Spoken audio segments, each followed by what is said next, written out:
I see a lot of these motivational speakers telling you what you need to do and how you have to go out there and grab life and don't be afraid and go to the mountain. And when you get to that mountain, build another mountain and blah, blah, blah. You got all the answers. You're born with common sense. You may not believe it, but you have the answers. They're embedded in there. You know them. Just like all of a sudden, what? They gave them wisdom and not you? Come on, we all have it. I believe a lot of it is in our DNA. We're programmed to survive. Not just exist, to survive, prosper, go forward, blah, blah. You get it. So what I'm saying to you is this. A lot of these guys, women, have good ideas. They're very motivational, but motivate yourself because you have the instinct, you have the knowledge. The lesson lies in learning, and by teaching you'll be taught. It's all there anyway, just needs to be thought out. Take those thoughts, they're embedded in your brain, that you already know the difference between right and wrong and how to succeed. How do you succeed? Perseverance. Just keep trying. It's not that hard, not that complicated. I notice every year people make resolutions and maybe 5% stick. Because somehow along the way we sort of lose track of that ambition, that thought, and we say, I don't know if I can handle this, and I guess the word is we quit. I have, certainly on many times. But sometimes the word quitting gets a bad rap. By that I mean, if you're on the wrong path, you're on the wrong trail, you're going after something and it's just not working, period. It's just not flowing naturally. And you've been at it for a while, you go, I quit. Good. I did. And it opened up 1,000 new doors for me. So sometimes quitting is necessary to find your proper place in the world. By that I mean, in the early 70s, I went to New York with great ambition. Didn't know a person, like 8-9 million people, and me, not one person. And I went there to be an actor. And let me just tell you, that was a bomb out. Man, did I crater. It was not pretty.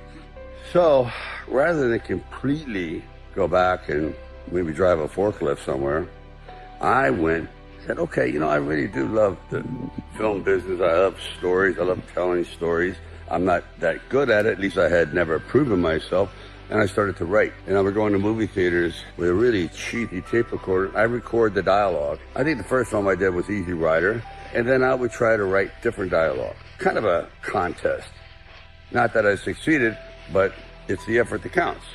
But slowly but surely, I thought, wow, each screenplay is getting better. The first 5, you wouldn't line your bird cage with it. Nope. You wouldn't train your puppy on it. Nope.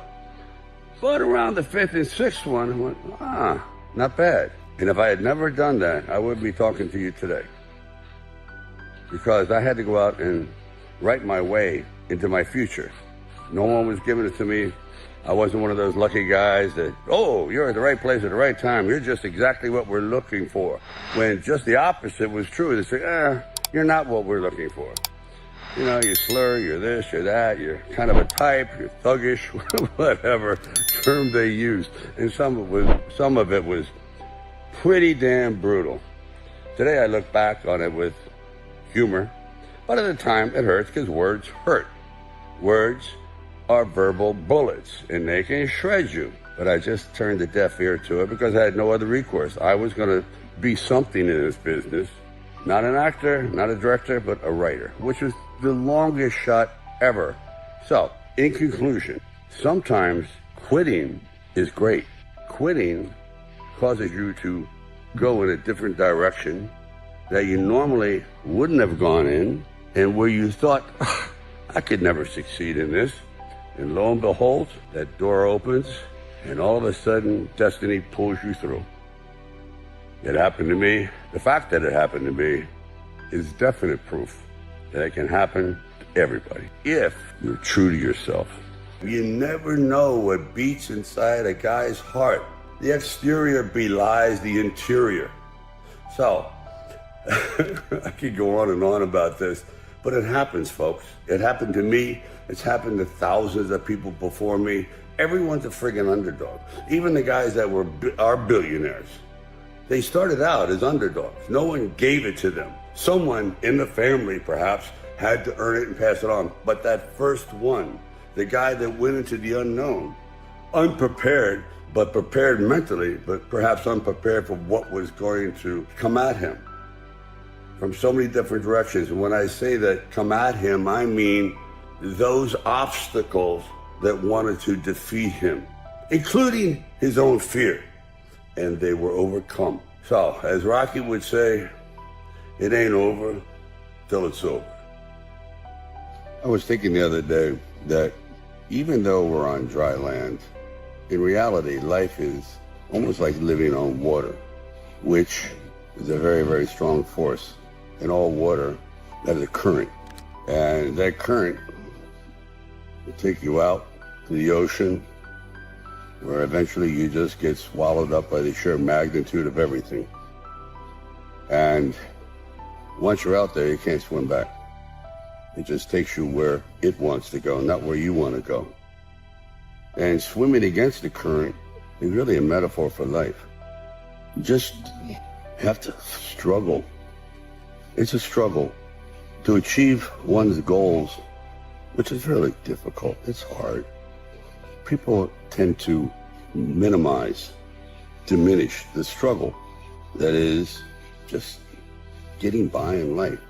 Quite often it's just easy to go with the current, but to be an individual, to feel as though you did your best in the game of life, you got to swim against the current. And boy, it's fatiguing.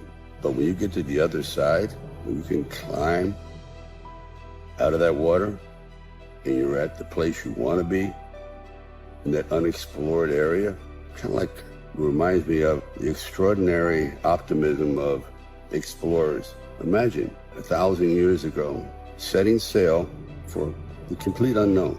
You have no idea. At one time, they thought the earth was flat, and you just go over the side and you die, but you still went.